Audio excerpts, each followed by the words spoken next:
Hey, it's Mark with Onyx Training Group. I spent a few minutes today just talking about kind of a mission I'm on right now. Um, well, right now and indefinitely. And that's to change a lexicon that we have in civilian policing and law enforcement, special weapons and tactics. And that's to change the terms or the phrase speed, surprise, and violence of action.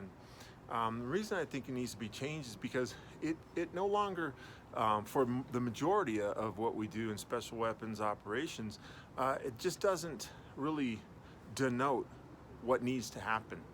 I get it. Speed, surprise, violence of action came about. It's still used in the CQB community when we're talking, or CQB tactics when we're talking that, and I understand it. It has its place to kind of take that mantra on, but for the most of what we do, it just doesn't.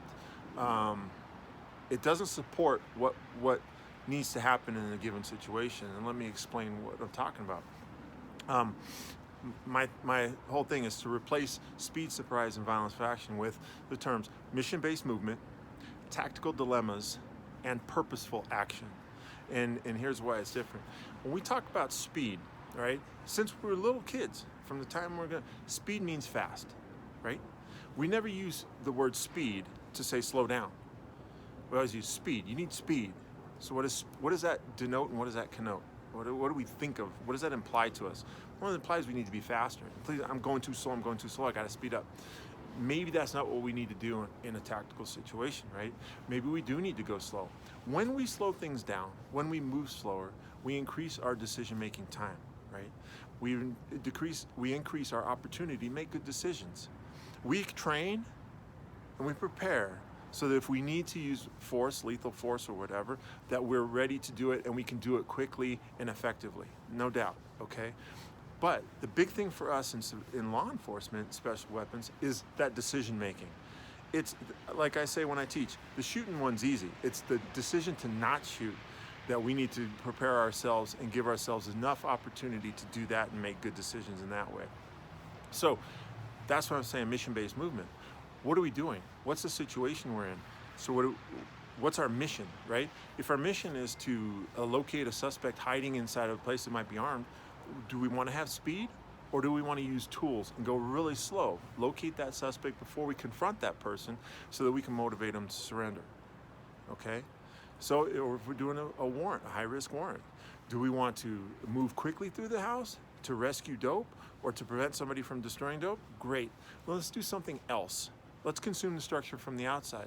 Let's breach and port windows. Let's get on points of destruction or where they might go to arm themselves, because as we've learned in reality, we're not beating suspects to their gun. We have to presume that they have it with them already.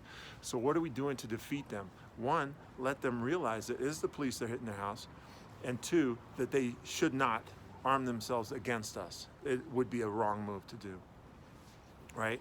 And not try to get into some direct confrontation with them. We see it all over the country in warrant services. We lose usually. Even if we stop the suspect, we get a cop injured or killed, we've lost, okay? Because our goal wasn't either to go to annihilate the suspect, it was to secure the location for the collection of evidence, right? And not get anybody injured, but we did that. So we've lost. So mission-based movement instead of speed, all right?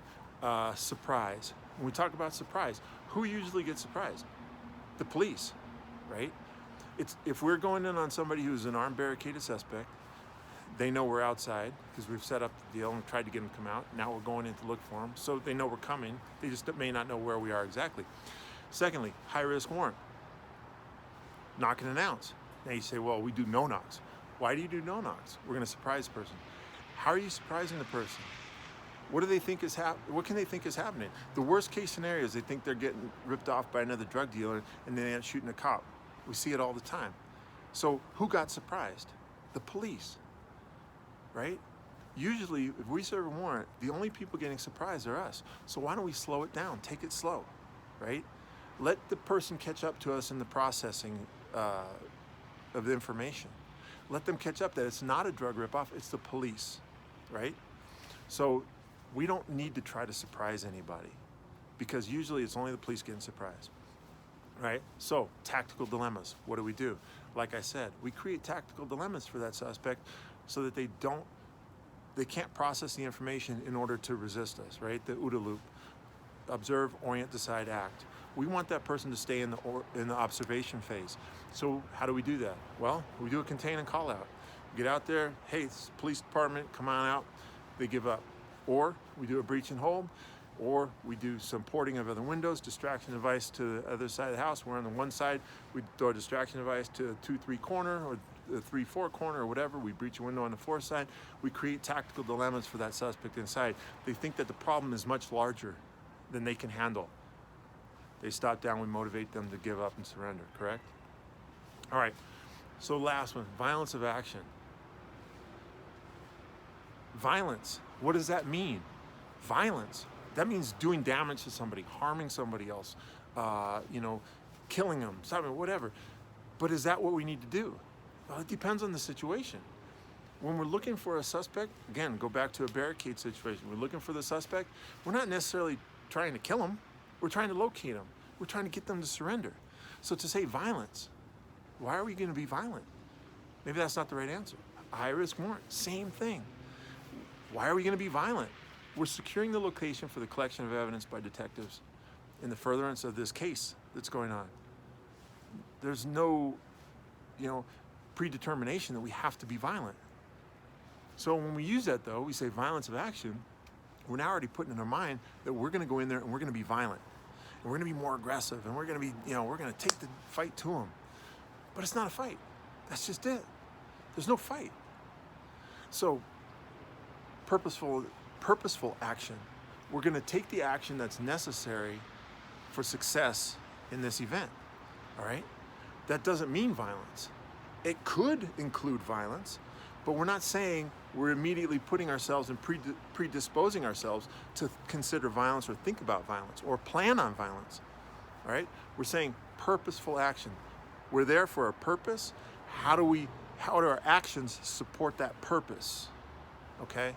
So again, I go back to, we create tactical dilemmas, or we talk to a person, or we use less lethal, or whatever we do, right? But it's not necessarily going to be violence. It's going to be purposeful action, right? So just taking a few minutes of your time. If you tuned in and stay here till this long, thank you very much. I appreciate it. Hopefully this is information for you that can help you improve your performance, improve your abilities and your skills. And if you agree with it or don't agree with it, I ask you to just take some time to consider it, okay? Take some time to say, okay, what is he really trying to say here, right?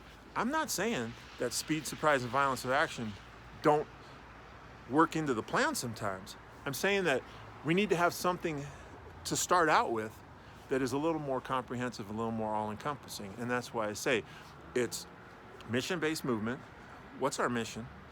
Let's create tactical dilemmas to take the advantage back to our side.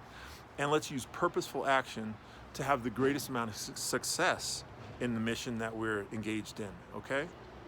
All right, hey, this is Mark, Onyx Training Group. If I can help you out, please drop me a line, mneal@onyxtg.com. Comments, concerns, questions, same thing. You can check me out on Facebook. You can go to our website, onyxtg.com, Facebook, Instagram, under Onyx Training Group. And hey, thanks for tuning in, spending your time with me, and talk to you again later.